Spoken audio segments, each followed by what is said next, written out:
Good morning, Freedom Warriors. Salena here, and I am thrilled that today I have my friend Greg Hughes with me. We were lucky enough to meet in the US last year, and I really have a lot of respect for his knowledge in the industry. He's certainly an old school gent and a fountain of knowledge when it comes to what's happening in the market right now. So thank you so much, Greg, for joining us today. It's great to be here. Thanks for having me. Look, I'd love if we could just kick off with you kind of just, sharing a little bit about your story, like who are you and how on earth did you get into property? Okay, yeah, we can do that. So we started our business about 10 years ago, and where it all came together for me is I've always liked the finance side of things, and I've liked real estate. So being able to put this business together, put those two things together.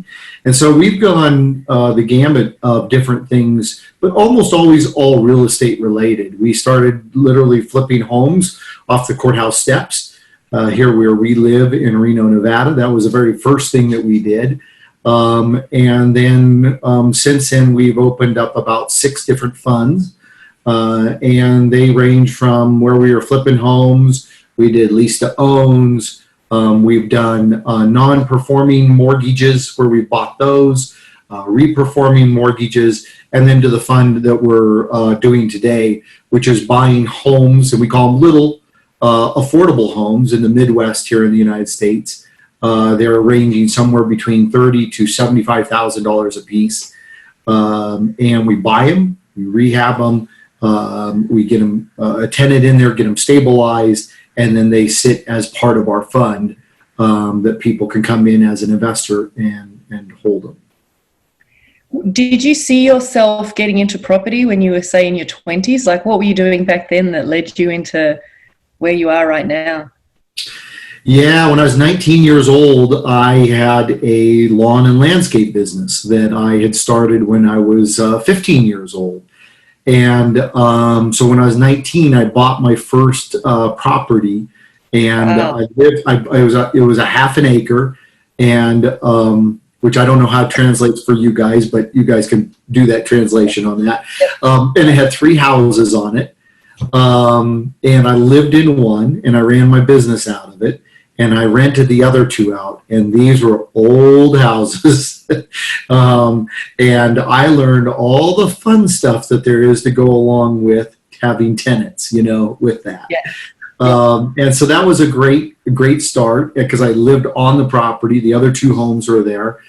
I got married relatively young when I was 22 years old. So my wife started there with me on that property, and she was in there painting and doing. We weren't married at the time, but painting the houses when they become vacant and all that. So that's where we started. And ironically, after that, I went and I found a piece of vacant land, and I built a commercial building on it. So I built a 12,200 square foot commercial building on there to house my lawn and landscape business. Okay. And we built it with 5 different suites on it, and so we rented 3 of the 5 out of the building, and that was my first realm of going into commercial. And I had sold those other 3 homes, and I thought, that's it. I'm doing commercial for the rest of my life. I will never own another single family residence because the commercial thing is the way to go. And now probably, I don't know, 600 some, maybe 700 homes later, my thing did not stick with me. I still like commercial, but there's a real safety and stability in residential, right? So when we went through our big recession up here, back all the way in 2008, I think is when it started, I still own my commercial building. I had another commercial building here in town, which I could tell you a whole nother story about. But I could have put a sign out front and said, come down and sit inside my commercial building for free. And I couldn't find somebody, And so it really taught me a lot. And because of another part of a story that where we were investing in first trust deeds and vacant land, when all that stuff came to a crash, commercial buildings weren't easy to rent out. Land was impossible. It wasn't worth anything near what it was worth beforehand. And that's why when I really started everything what I did 10 years ago, we started with single family homes and we not only started with just single family homes, but affordable, in the affordable range, or the core rental market. Super important, because if things take a downturn, that's where you want to be. That's where the stability is. That's where the safety is. Yeah. And so back to the old thing of, people always need a place to live, and they certainly don't need $1 million home to live in, but they need, something that's affordable. So that's where we've how we've gotten to this point in the journey. Super interesting. And, a bunch of you guys are really clever about positioning the business so that if and when there's another reset or a pullback in the market, the impact is going to be negligible for you guys. So when the initial global financial crisis happened, how did you fare overall? Like, were you in a lot of pain? Did you feel like you were starting over, or did you kind of navigate that piece relatively easily? So let me clarify your question there. Are you asking more about how we did as a business, or how did you personally? Yeah, you personally. It was horrible.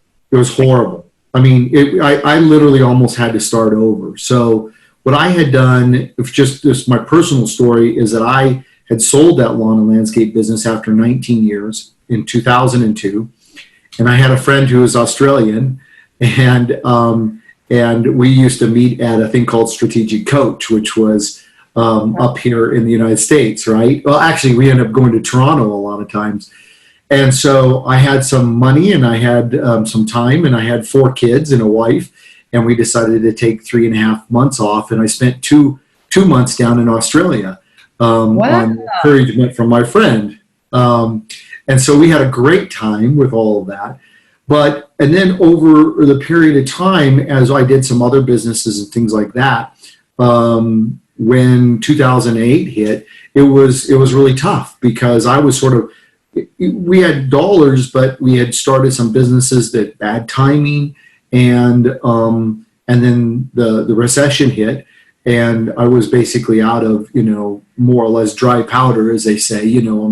I obviously wasn't completely broke or anything, but it was tough, because it was a time that just, if you had a lot of dry powder and you had a lot of cash, you could make a lot of great buys.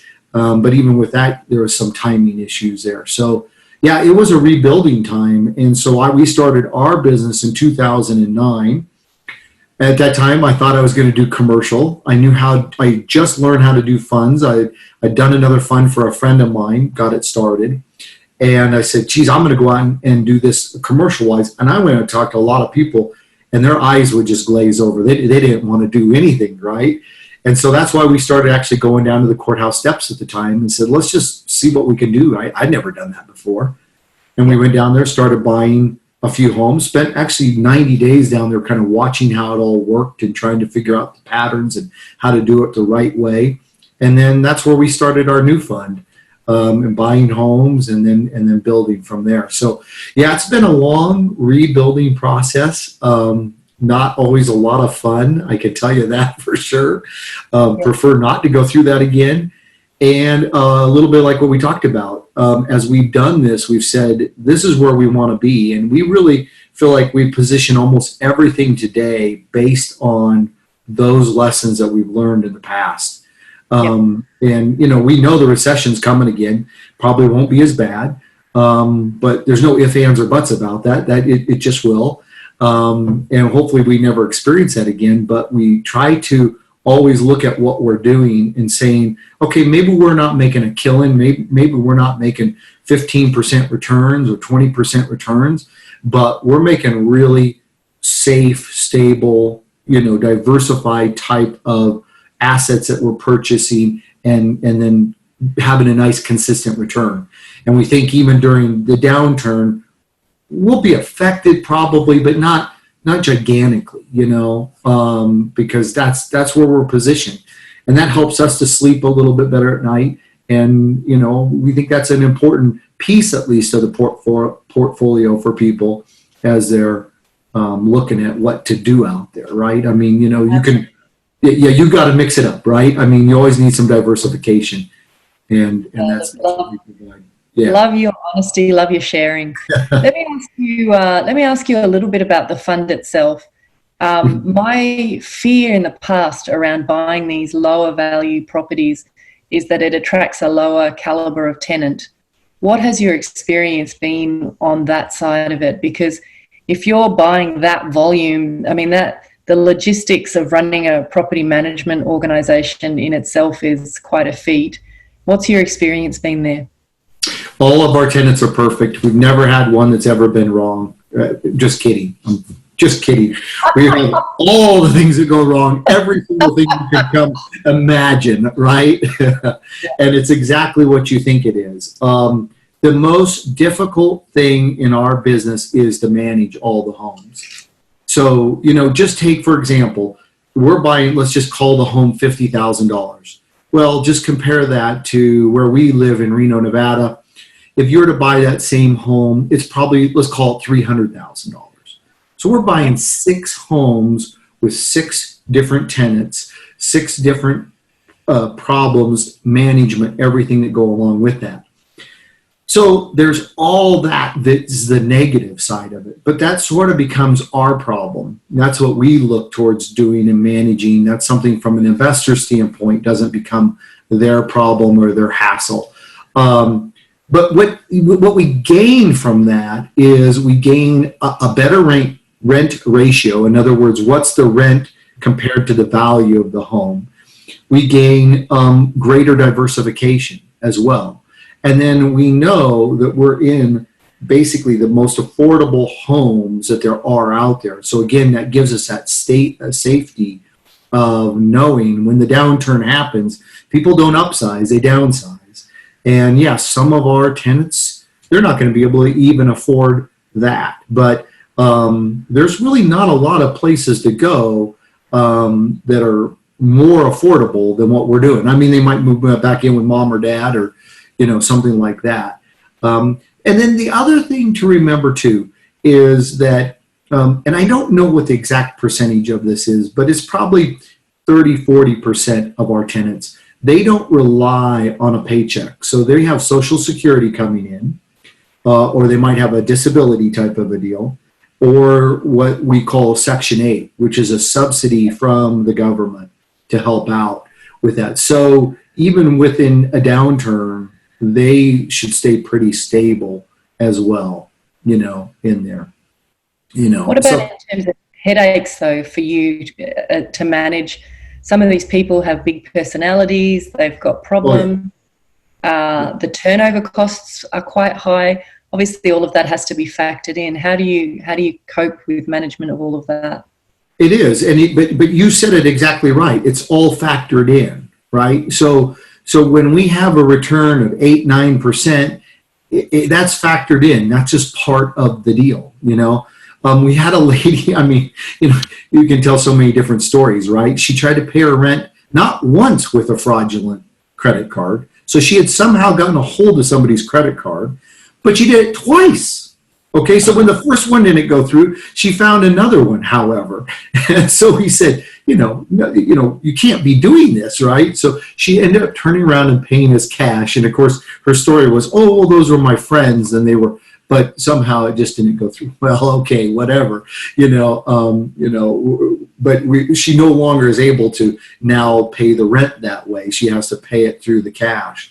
And do it that way. So you just deal with it. That's all. I mean, it's just part of the deal. But what we really do is, even though these are older homes, right, and they're not always the greatest neighborhood. They're not behind a gate in a community like that. But they're not horrible. They're nice homes. And we're very careful about when we rehab them to the a nice standard, very safe, high standard, not fancy, of course, but high standard. So, and then we keep them up that way. And so you're attracting those people, and we're probably getting a little bit better rent than maybe some others that are in the neighborhood. And you're trying to attract those tenants. And then you just go through all the normal stuff, background checks, all that stuff to make sure you're getting the best tenant you can in there. And then take care of them as best you can. Yep. as long as they're paying the rent, take care of them. That's great. Yeah. And so you've obviously got a margin for error. And I like when a fund has that, like they're making potentially great returns, but by the time you take out turnover costs, vacancy, all that sort of stuff, tell us about like your margin for error in terms of the actual returns that are paid and how you manage that. Well, so what do you mean by margin of error? You mean well, there are funds that the fund manager's probably collecting returns in obviously not in your case, but in the 30s to 50s, and they're paying 12. So as a fund participant, I see they're making good money, and I'm okay with that because that means there's a very high probability that we get paid. So with your fund, I imagine the returns are potentially quite high, but by the time you take out bits and pieces, there's that margin for error. Yes, by the time we pay everybody to take care of everything and do all that stuff, yes, yeah. So right now, our fund is going down just a little bit. If you take out depreciation, and I'll talk about that in 2 seconds here. If you take out depreciation, right around about a 9% return. We think that that's going to actually drop a little bit more, maybe another 0.5%. I doubt it drops a whole 1%. And the reason why is because we are buying a little bit more expensive homes. And I always have to a little bit laugh when I say that because we're moving from basically $25,000 to $50,000 homes to more or less like $50,000 to $75,000 homes. But just that little bit lowers the margin of what we get on there. Now, you're asking what, is kind of that margin over and above that. You could probably go buy these homes and make somewhere between 12 to 15% on the homes out there if you went and found them yourself, bought them yourself, managed them yourself, doing that sort of stuff, right? One thing that we haven't talked about is with this fund, and this is really important, is that we do not look at this fund as any kind of appreciation built into it at all. And there's real value to that because we look at it as strictly just cash flow. That's all we're looking to get from it. If we get appreciation, great. But because it's going to be a buy and hold, and that's what it is, we think this fund can be around for the next 20 or 30 years. We have no intention of trying to flip the homes and make any money on them. But we'll tell you why even more the reason why that's important is because these homes don't fluctuate up and down in value a whole lot anyways. You can find some of these homes that sold for $50,000, give or take a little bit, 20 years ago. And the reason why is they're sort of what we call them compressed down. They compress down to basically the rent level that they're built at.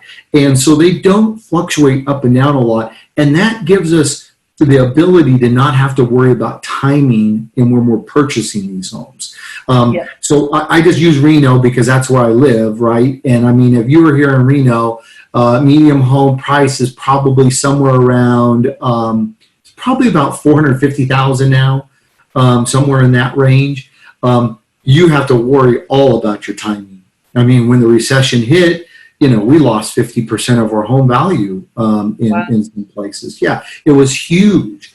And now we're back up again and things are going great. And I don't see something happening like it did before, but still you have to worry about that timing. With ours, there's not that timing issue. And so it's a good way to go because you don't have all that fluctuation. So yeah, that kind of gives you an idea of what it takes to go buy them, run them, keep them up, do all that sort of stuff, and where the comparison lies within there. But it also gives us a relatively consistent type of return, overall. Yeah. Can I ask you a question? My understanding, if I was an investor wanting to come in and buy real property, the kind of sweet spot that I'd be looking at if I was even considering a similar area would be more like 80 to 150,000 to get into neighbourhoods where the calibre of tenants a bit more stable, lower turnover, better quality homes. You're picking a bracket below that. Why did you do that? Like, why didn't you go into those slightly more expensive homes that could give you slightly less headaches and be easier to tenant? Like, what made you choose that price point that you're in? Yeah, you asked some really good questions here. That's a great question It really is. And, it shows your perception, too, of what's going on with this. So what we see is when you're in the 80 to 150,000, to use your example there, is you're in a much more what we would consider to be an efficient market. It's a very easy market to go and buy, and most people like to be there.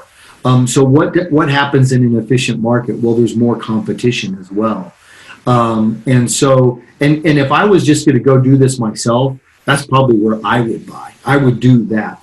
But what we see is not only are we in the most affordable side, but there's less competition in this area because people just don't want to deal with it. It takes a lot more management. But there again, what we see from that perspective is just a lot more stability and safety overall. Because we do have such a diverse type of portfolio. Today, inside of our fund, we got over 250 homes. We're in 9 different places, concentrating in mainly 5 different areas out of that 9. But you can see where even like you pick like where we're in St. Louis, Missouri, we would be even in multiple neighborhoods there. So no matter what's going on, we've got this diversity all over the place. And that's a lot of safety, Yep. So, yeah. That's great. Great answer. So, look, I just want to round out by asking you some questions about, like, if people want to get involved, what can they expect from working with your fund? What sort of returns are you offering, and how does it work? Like, how are you running your fund? So with our fund, you come in, you have what you're called your pro rata share, right? So today, as you and I are talking, we have about 17 million in the fund. So if a person were to put $100,000 in, they would own whatever $100,000 represents within 17 million. And then you collect the net profits from that. That's the way that you get your return. And as I said a little bit earlier, it's right around the 9% mark today. And then, but we probably seen it's going to be closer, probably about 8.5 somewhere in there, or at least expect that, call it 8.5 to 9.5, somewhere in that range. Okay. Yep. And then I'm assuming now, I don't know if this changes because we're with the different countries or not, but you would receive a K1 from us at the end of the year. And then you would also get to, I would assume, take the depreciation. Do you know if that's the case for you guys? I don't know this answer because I've never had to deal with it.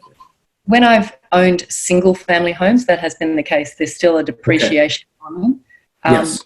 The thing that you offer, which is your 1031 exchange, which I'll get you to explain. Yeah. I'm not sure if there's as much benefit for us in that unless we're structured, because the bottom line is if we complete a tax return over there, we still have to hand it in over here, and the Australian government will try and take their cut any which way. Right. They're all pretty good at it, aren't they? Yeah, they're very good at it. So if you could explain that, though, that would be great. Sure. So let me just finish with the depreciation. So if you guys do get the depreciation, then you would get a K1 at the end of the year. You would get your pro rata share of the depreciation then on all the homes. With that. And the beauty of that is that's going to increase your return by about a point to 1.5 points because you have that tax benefit of not having to pay that. So that's kind of what you're looking at somewhere in there. You're going to be between, call it 8.5% and 10%, depending on whether you're getting the depreciation or not. If you're also using for, an IRA, something that's tax sheltered, then you're not going to get that depreciation. So, be aware of that. So you want me to talk about 1031s? Yeah, I've heard you speak on another podcast about it, and it's such a phenomenal loophole that you guys have in the States. If you can share it. I always joke about this, but it's like, hey, we need to be quiet. Don't tell anybody. If the government ever figures this out, I know. We'll be in trouble. So I think you're okay while Trump's in charge, bottom line. Yeah, we should be, since he's a real estate guy and he gets it, right? That's it. Yeah. That's right. So, what we have in the United States is a thing called a 1031 exchange. So you can sell any investment property that you own, and instead of taking the proceeds, so you go out and you sell it, you just sell it on the open market. those proceeds go into a 1031 account, an escrow account. So in other words, you never take possession of that. And what that allows you to do is not to pay any taxes on the capital gains or the recapture of the depreciation, which can be really pretty heavy, you know, on some of these properties, especially for people that have owned them for a period of time. We then come in and we sell that person X amount of homes. So let's just use some numbers here because it makes it easy. They sold an investment property for $500,000. They want to do an exchange with us. We're going to get them 10 homes for $50,000 a piece, okay? By doing that, they've completely eliminated all their taxes, or they've at least deferred them for the period of time. And so what happens then is this is a little bit new for you too, because this is something that we've developed since then to make it 100% bulletproof. We set them up in what's called a master lease. And so we take those 10 homes and we master lease them back from them. So we just pay them a set rent on all those homes, and everything that happens on those homes becomes our problem. So we say to them, okay, we're going to pay you $4,000 a month for those homes, and whether those homes are vacant or rented, or if there's a hot water heater that's got to be repaired, whatever, that all becomes our problem. And they just collect their $4,000, and that's it. And so it's not a guaranteed, but it's kind of an easy way to say it. It's a guaranteed $4,000 for them, you know, in the rent, in that respect. And then they've deferred all those taxes along the way. Yeah. And then from our standpoint, we're looking at it as a whole portfolio. So it's all based on not just those 10 houses, but we're looking at all of it as a portfolio. And that's the way we can manage all of that and take care of it. Look, it's a phenomenal loophole, but to be frank, unless you're already in the US market, we can't really take advantage of. But it's just a great thing to have in the back of your mind for those who are interested in maybe doing some joint venture deals and flipping some homes with, you know, some people that they could flip money back into a fund like yours and basically pay no tax. Yes, that's true. Now, the only thing that is a warning on that is you can't flip homes and then do a 1031. Has to be an investment piece of property. Usually you want to own that piece of property for 1 to probably 2 years is best. And then once you sell it, you can do it. Yeah, because they consider flipping itself to be an active real estate deal. So, but that doesn't mean that some Australians wouldn't own some property up here over a period of time and then say they want to sell it and make it work. Absolutely. Yeah. No, I love it. So yeah, thank you again, and look forward to connecting with you in the near future. Sounds great. Thanks, Salena, for having me. Awesome.